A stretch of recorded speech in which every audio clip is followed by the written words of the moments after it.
My family forced me into the worst room on our trip and called me a country bumpkin, unaware I owned the hotel. But what happened next shocked them. It was a tradition my mother insisted on maintaining, though for me, it always meant a weekend of constant comparisons and cutting remarks. This year would be no different, except that the luxurious hotel where we would stay was now my property thanks to the inheritance my grandfather had secretly left me 6 months earlier. When I arrived at the lobby of Hotel Miramar, my heart was beating fast. I watched as my sister Lucia, the family favorite, was welcomed with hugs and smiles by everyone. No one noticed my presence until my mother saw me and frowned. "I thought you wouldn't come, Carmen," she said, not bothering to hide her disappointment. "I wouldn't miss our family reunion for anything in the world," I replied with a smile that didn't reach my eyes. My brother-in-law, Roberto, Lucia's husband, looked me up and down, evaluating my outfit as always. "Seems like the graphic design business isn't so lucrative after all," he commented with a mocking smile. If only they knew. My small company was now a respected agency with international clients, but I never bothered to correct their assumptions. What hurt me most was the secret I kept. This 5-star hotel with its impeccable gardens and ocean view now belonged to me. Grandfather had always seen something in me that the rest of the family ignored. "We distributed the rooms," my mother announced as manager Miguel handed out the keys. My sister and her husband received the presidential suite with an ocean view. My parents got an executive suite, my cousins deluxe rooms, and me? "Carmen, you'll stay in room 108 on the first floor, the room next to the laundry, the smallest and noisiest room in the hotel." Everyone exchanged glances, some with shame, others with poorly disguised amusement. Miguel, the manager, seemed uncomfortable. "Ma'am, we could look for another option for the young lady," he began. But my mother interrupted him. "It's not necessary. Carmen is simple. She doesn't need luxuries." I saw how Miguel looked at me with concern. He knew who I really was. But we had agreed to keep my position as owner a secret during this family reunion. "It's fine, Miguel," I said calmly. "Room 108 will be perfect." I took the key and headed to the elevator, feeling my family's eyes on my back. On the way, I heard my cousin Daniela whisper, "As always, Carmen settles for the leftovers." The room was exactly as I remembered, small, with a window overlooking the service area and the constant noise of the laundry machines. I sat on the single bed and took a deep breath. I wasn't here to confront my family or to humiliate them by revealing I was the owner. I was here to understand why they treated me this way, why after 30 years they still saw me as the least valuable. That night, during the welcome dinner at the hotel restaurant, my family occupied the best table. My chair was partially hidden behind a column. While everyone ordered the most expensive dishes on the menu, I ordered a simple salad. "Can't you afford something better, Carmen?" my father asked with a mixture of mockery and pity. "We can treat you if you want. The salad is fine." "Thank you," I replied, maintaining my dignity. The conversation revolved, as always, around Lucia's achievements, her recent promotion at the bank, her new house in an exclusive neighborhood. "Our Lucia always knew what she wanted," my mother said proudly. "Not like Carmen, who wasted her life with this drawing business." The head chef approached our table to personally greet the guests. Upon seeing me, he made a small bow that didn't go unnoticed. "Was the salad to your liking, Miss Carmen?" he asked respectfully. "Delicious, Antonio." "Thank you," I replied.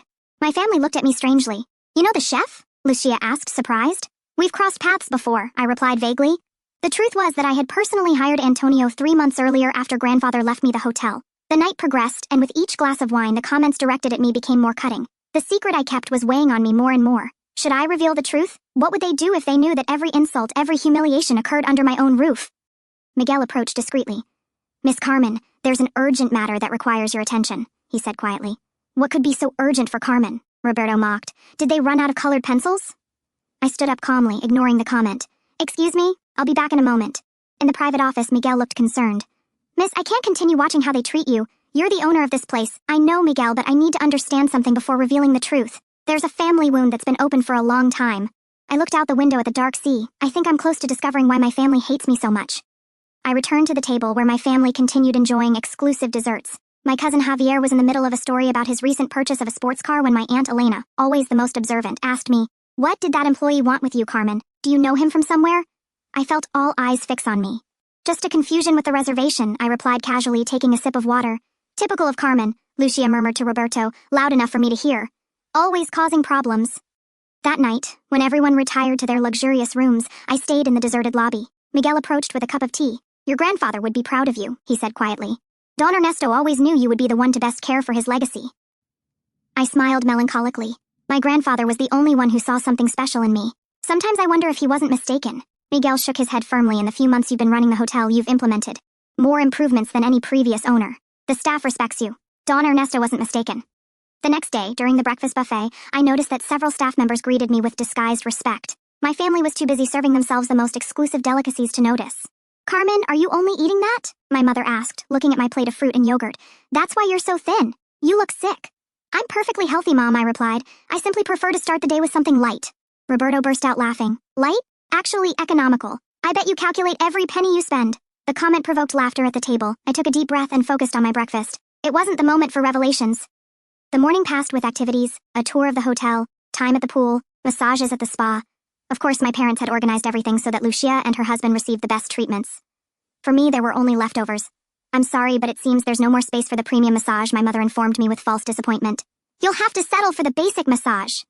Later, I discovered that she had deliberately canceled my reservation for the premium treatment, claiming it would be a waste on Carmen. During lunch, the conversation turned to grandfather Ernesto's inheritance. I'll never understand why Dad sold the hotel before dying, my mother commented, looking around nostalgically. It was his greatest pride. He certainly received an irresistible offer, my father replied. Too bad we never knew who bought it.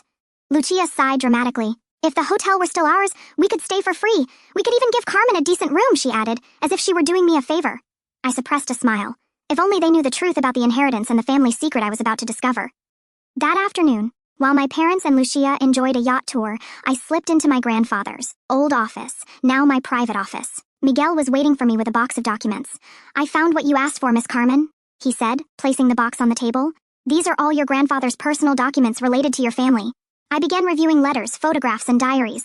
Among them, I found a yellowed envelope dated 15 years ago. It contained a letter from my mother to my grandfather that left me breathless. Dad, you have to understand that Carmen isn't like us. She never was. If you continue treating her as your favorite, you'll only hurt her. She doesn't have what it takes to succeed in this family. Lucia is the one who should inherit the hotel someday. My hands were shaking. I continued reading similar correspondence over the years. Letters where my own mother tried to convince grandfather that I didn't deserve his attention or his inheritance. Letters where she described my supposed failures and weaknesses. A handwritten note from my grandfather, never sent, responded, Isabel, it saddens me to see how you treat your own daughter. Carmen has a spirit and intelligence that you can't even see. Someday, all of you will realize the mistake you've made. The discovery hit me like a cold wave. It wasn't just envy or family rivalry. My own mother had systematically orchestrated my marginalization within the family. Are you all right, miss? Miguel asked, concerned about my silence. No, I replied honestly. But I will be. I continued reading, and discovered something even more disturbing. My father and Roberto had tried to manipulate grandfather into selling them the hotel at a reduced price shortly before his death. Their plan had failed when grandfather, suspicious of their intentions, decided to secretly leave it to me. A knock on the door interrupted my investigation. It was Daniela, my cousin. Carmen, what are you doing here? This area is only for authorized people, she said, looking curiously at the documents scattered on the table. Miguel intervened quickly. The young lady was looking for information about the hotel's activities, Miss Daniela. Daniela didn't seem convinced. Her eyes narrowed, examining the office. Isn't it strange that they let you into the private office? They wouldn't even let us take a look. Maybe I'm not as insignificant as everyone thinks, I replied, holding her gaze. Something changed in her expression. For the first time, I saw a glimmer of doubt in her eyes. You were always grandfather's favorite, she said slowly. We all knew it, though no one would admit it. When Daniela left, I knew my secret wouldn't last much longer.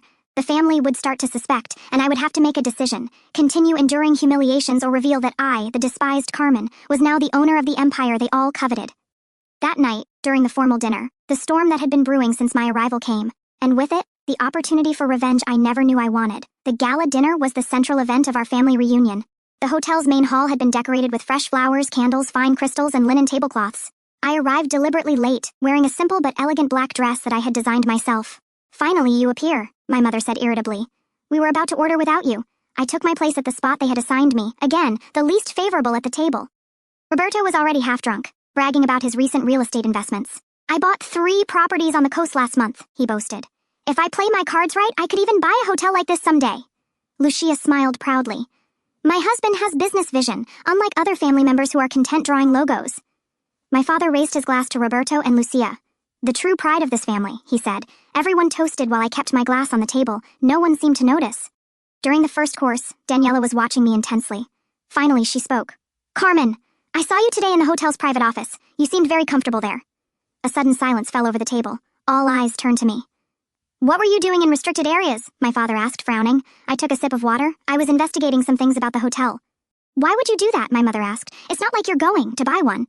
Roberto let out a thunderous laugh. Carmen owning a hotel? That would be funny. She can't even afford a decent room. It was then that Miguel approached our table with a bottle of exclusive champagne. Miss Carmen, the champagne you requested for your family, he said. My mother blinked in confusion. We didn't order any. It's complimentary, I interrupted calmly. From me. From you?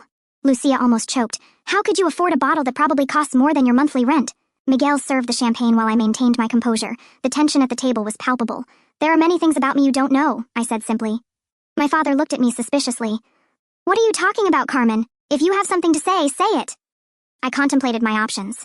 I could reveal my secret now, humiliate them as they had humiliated me for years. Revenge would be served on a silver platter. But as I observed their faces, something changed inside me. I didn't want to become like them.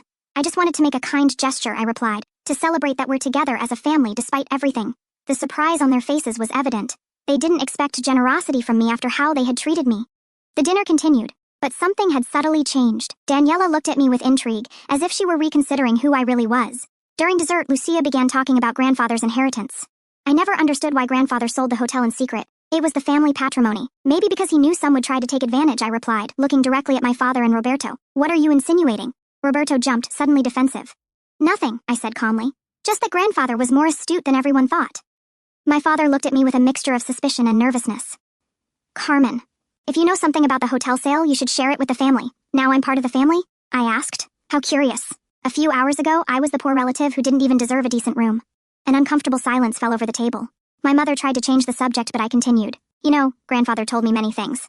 I spent hours with him while you were busy with your important lives. He told me about his plans for the hotel, about what he wanted for his legacy." "And what did he say?" Lucia asked, unable to hide her curiosity. "He told me that a family business is like a mirror. It reflects the values of those who run it." I made a significant pause. "And that you always have to be careful with deceptive appearances." Roberto slammed his fist on the table. "Enough riddles. If you have something to say it clearly." At that moment, the hotel's general manager approached our table. "Excuse the interruption. I just wanted to make sure everything was to your liking, especially for you, Miss Carmen. My family observed uncomfortably the preferential treatment I was receiving. Everything is perfect, Javier." "Thank you," I replied with a smile. "Why the hell do they treat you like you're someone important?" my father demanded to know. I took a deep breath. I hadn't planned to reveal my secret that night, but the situation was escalating. I had to make a decision. "Because they know my work," I replied. "They simply respect what I do." "Drawing logos?" Roberto mocked. "I design corporate identity for international companies," I corrected. "My agency has clients on 3 continents and 30 employees. Last year, our revenue exceeded $3 million. The surprise on their faces was immediate. My mother almost dropped her glass. "You're lying," Lucia accused. "If you were so successful, you would have bragged about it."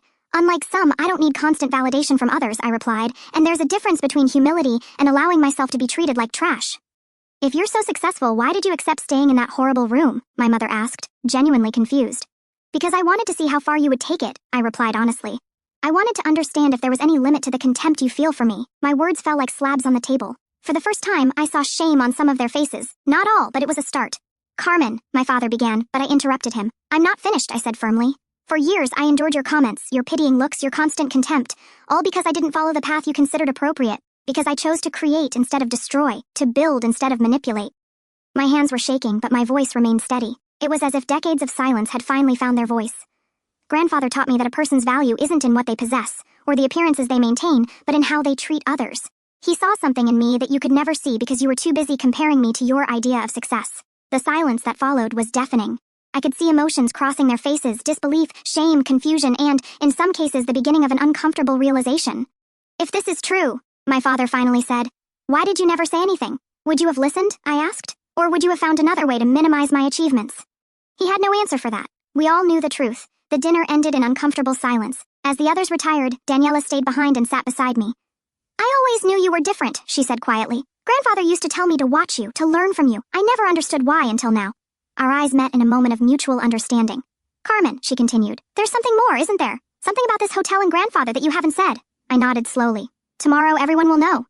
The next morning dawned with unusual clarity. From my modest room next to the laundry, I could hear the hum of the machines mixing with the birdsong. I dressed carefully, choosing an ivory-tailored suit I reserved for special occasions.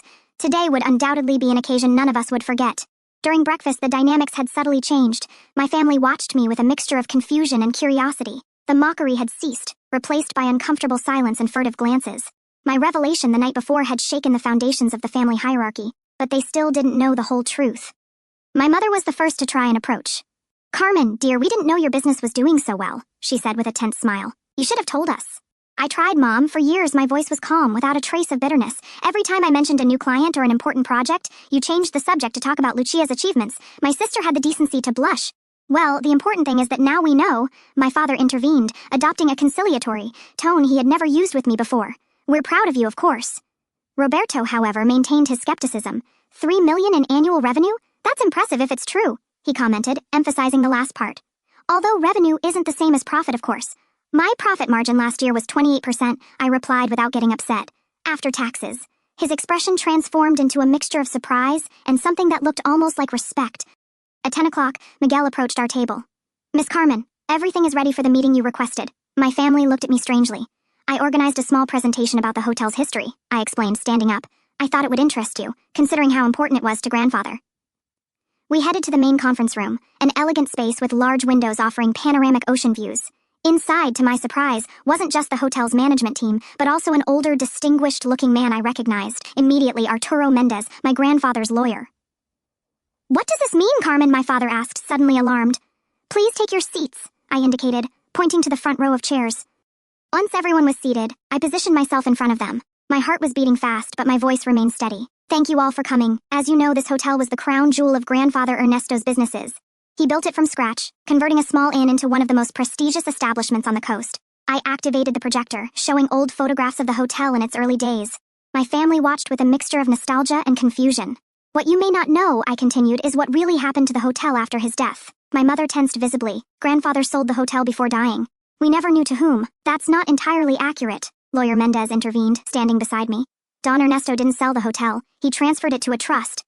A trust? My father repeated, frowning. Why weren't we informed? Because it wasn't relevant to you, Mendez replied with professional coldness. The trust had a single beneficiary. All eyes turned to me. I could see the pieces fitting together in their minds. It can't be, Lucia whispered. I nodded slowly. Grandfather left me the hotel. I've been the owner for 6 months. The silence that followed was absolute, as if even the air had stopped moving. The expressions ranged from disbelief to indignation, passing through the deepest shock. Roberto was the first to recover his voice. This is absurd. Why would he leave you, precisely you, his most valuable possession? That's an excellent question, I replied, looking directly at my parents, and I think Mom might have some idea. My mother paled instantly. I don't know what you're talking about. I found your letters, Mom. The ones you wrote to Grandfather, trying to convince him that I didn't deserve his attention or his inheritance. Several gasps were heard in the room. My mother seemed to have shrunk in her chair. I also found something else, I continued, signaling Miguel, who delivered a folder to each family member. The documents confirming that Dad and Roberto tried to manipulate Grandfather into selling them the hotel at a reduced price shortly before his death. My father opened the folder with trembling hands. Inside were copies of emails, fraudulent purchase proposals, and false appraisals that underestimated the hotel's value. This is taken out of context, he stammered. No, it's not, Lawyer Mendez intervened. Don Ernesto showed me these documents. That's when he decided to modify his will and leave the hotel in trust to Carmen, the only person he truly trusted to preserve his legacy. Roberto stood up abruptly, his face red with anger. This is a conspiracy. You certainly manipulated the old man or the lawyer. You don't have what it takes to run a business like this. The results suggest otherwise, I replied calmly. In the 6 months since I took control, the hotel's revenue has increased 18%. Customer satisfaction has improved, and we've been nominated for 2 Hospitality Excellence Awards. Miguel nodded in confirmation. The management team present showed expressions of pride and respect. My mother seemed genuinely confused. If you're the owner, why did you accept staying in that horrible room? Why did you allow us to treat you like that? It was the question I'd been waiting for. Because I needed to understand, I replied, feeling emotion finally break my voice. I needed to comprehend if you really saw me as worthless, or if there was some deeper reason for your contempt. Tears threatened to flow, but I stayed strong, and what I discovered was even more painful than I imagined. It's not that you believed I had no value, it's that you feared what would happen if others saw my value, especially Grandfather. My mother lowered her gaze, unable to sustain mine. The letters show clearly, Mom. You couldn't stand that Grandfather loved me. You couldn't accept that he saw something special in me. Why? What did I do to deserve this? The silence that followed was broken by a muffled sob. It was my mother, who seemed to have collapsed under the weight of decades of secrets. You were just like him, she finally murmured.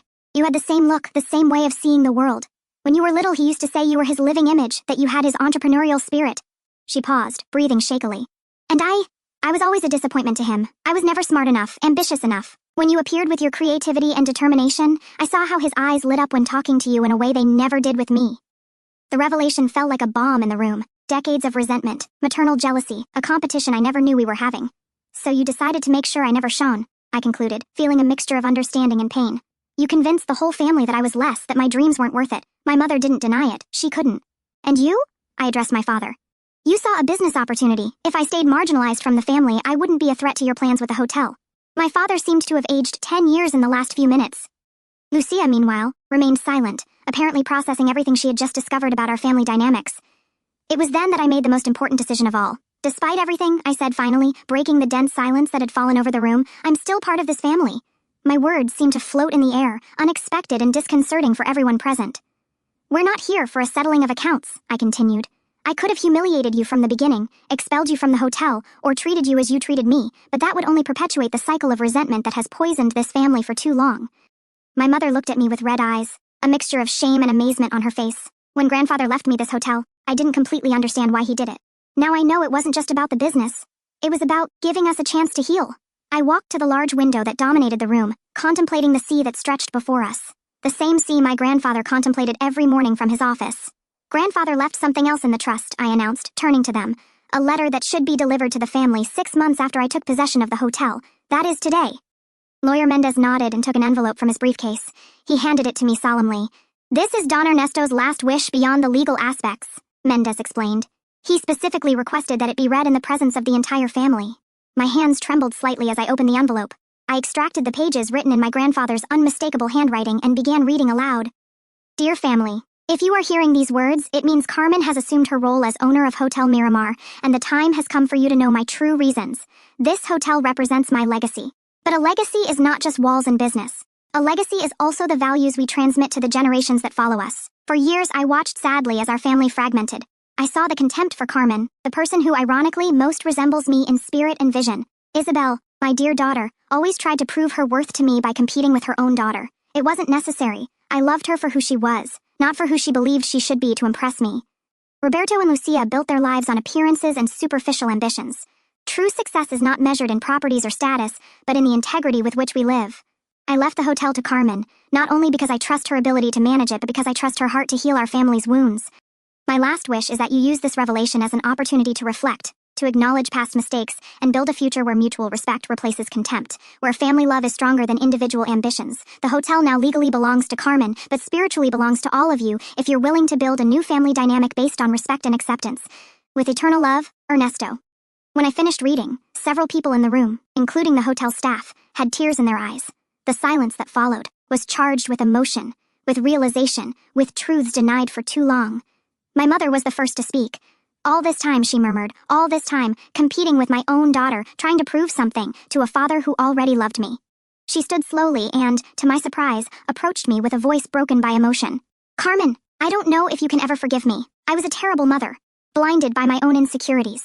I saw in her eyes something I had never seen before, genuine recognition, vulnerability, and the beginning of deep regret. My father, meanwhile, seemed devastated. Your grandfather was right, he admitted, almost to himself. I built my whole life trying to impress others, forgetting what really matters.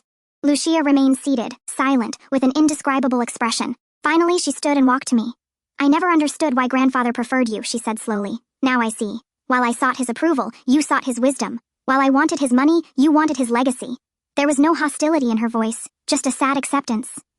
Roberto, however, didn't seem moved. He stood abruptly, his face red with indignation. I suppose now we should feel guilty, that we should congratulate you for inheriting an empire you didn't build, he said, looking at Lucia, expecting her support. But she remained by my side. Roberto, I said calmly, the hotel is legally mine. That won't change, but what we do from here as a family depends on all of us. Lawyer Mendez cleared his throat discreetly. Actually, there's an additional clause that we haven't discussed yet. We all turned to him, surprised. Don Ernesto established that, at Carmen's discretion and solely at her discretion, she could assign minority stakes in the hotel to other family members, provided they demonstrated commitment to the values he defended. The revelation fell like a bomb. My family now looked at me with a mixture of hope and fear. I'm not seeking servility in exchange for shares, I clarified. What grandfather wanted was genuine reconciliation, not motivated by economic interest. What do you propose then? My father asked, with a tone suggesting he was really willing to listen. I took a deep breath. This was the moment I'd been waiting for, the opportunity to transform pain into something constructive. I propose that we acknowledge the truth. We're a dysfunctional family that has caused real harm to its members. We can't erase the past, but we can decide how our future will be. I paused, looking each one in the eyes. The hotel will continue under my direction, but I'm willing to create a family council where everyone has a voice, not for operational decisions, but to ensure grandfather's legacy endures in philanthropic works, in community help, in the values he defended.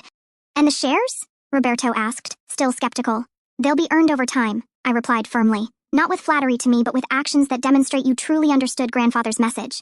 My mother approached and with some hesitation took my hands in hers. I don't deserve a second chance, she said with tears running down her cheeks. But if you're willing to give me one, I promise I'll do everything possible to be the mother I should have been from the beginning. I felt my own tears surfacing. Years of longing for the maternal love I never received manifested in that moment of shared vulnerability. That's all I ever wanted, Mom, I replied softly. My father joined us, followed by Lucia. Roberto remained distant, observing the scene with a mixture of confusion and resentment. I need time to process all this, he said finally, heading to the door. Take all the time you need, I replied. The door will be open when you're ready. After Roberto left, the atmosphere in the room changed. It was as if an invisible weight had been lifted, allowing us to breathe freely for the first time in decades. The hotel staff, who had witnessed the entire scene, seemed deeply moved. Miguel discreetly began indicating they should leave us alone for this family moment. When we were left with just us and Lawyer Mendez, Lucia spoke. What do we do now? How do we begin to repair so much damage? With honesty, I replied. Grandfather used to say that family wounds only heal when they're exposed to air. We've kept this resentment in darkness for too long. My father nodded slowly. You have his wisdom, Carmen. You always have. Mendez stood up, collecting his briefcase. My work here is finished. Don Ernesto would be proud of how you handled this, Carmen. As he headed to the door, he added, By the way, there's an additional box of your grandfather's personal documents in my office. He mentioned you would find special interest in his diaries from the years he built the hotel. After Mendez left, my family and I remained in the room, enveloped in a silence that, for the first time, wasn't uncomfortable, but contemplative. I never asked you about your business, my mother said suddenly. 3 million in revenue, 30 employees, you must be very good at what you do. I smiled slightly. I am, and I'd love to show you my work someday. I'd like that, she replied with a sincerity I'd never heard in her voice before. Lucia, always practical, intervened. So, what happens with the rest of the family weekend? Do we continue with the planned activities? I reflected for a moment. I think so, but with some changes. To start, I'm going to move to the suite that corresponds to me as owner. And what do we do about Roberto? My father asked. We'll give him space, I replied. Some need more time than others to accept the truth. That night, as the staff transferred my belongings to the hotel's main suite, I felt a strange mixture of emotions. Victory, yes, but not the petty victory of revenge, but the deeper one of having broken a toxic cycle. From my suite's terrace, I contemplated the same sea my grandfather loved. The salty wind caressed my face, bringing with it the aroma of new possibilities. You were right, grandfather, I murmured to the wind. True power isn't in humiliating those who hurt us, but in giving them the opportunity to change. At that moment, I remembered the words my grandfather used to say, a hotel is like a family, Carmen. Each room is different. Each guest brings their own story. The secret is making everyone feel valued, not despite their differences, but because of them. For the first time in my life, I felt our family had the opportunity to become the kind of hotel my grandfather envisioned. A place where each person could find their space without losing the sense of belonging to the whole. The road would be long and probably difficult. Some wounds would take years to heal completely if they ever healed at all. But we had taken the first step, perhaps the most important one. We had looked truth in the eyes and decided not to look away. Epilogue. 1 year has passed since that revealing family reunion. Hotel Miramar thrives under my direction with changes grandfather would have approved, a scholarship program for young people from the local community, rooms adapted for people with disabilities, and a firm commitment to sustainability.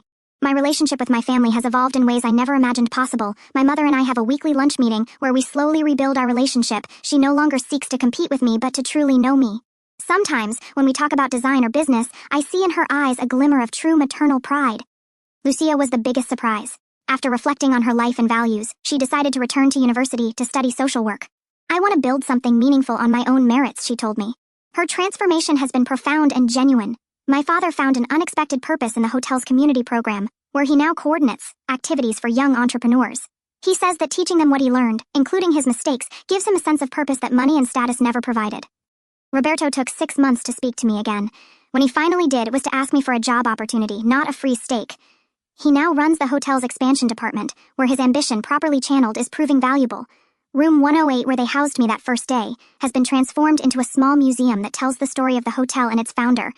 At the end of the tour, visitors find grandfather's letter framed as a reminder that family businesses are, above all, about values and legacy. Every day when I walk through the corridors of this hotel, which is both my inheritance and my responsibility, I feel grandfather's presence guiding me. I didn't choose to reveal my secret out of revenge, but for the possibility of healing it offered. And although the path hasn't been easy, the family we're building now is stronger and more authentic than the one we pretended to be. As the sign at the hotel entrance says, we don't build walls but bridges. We don't offer rooms but homes. That's the true secret of Hotel Miramar and the most valuable legacy my grandfather left me. There are stories that aren't just stories, they're mirrors of life. If this one moved you, help us continue telling others that also deserve to be heard. Become a member. Join us. Thank you very much and have an excellent day. 1 year later, our family isn't perfect, just honest. That's the end of my story. Now I want to ask you, in the end, am I the asshole or not?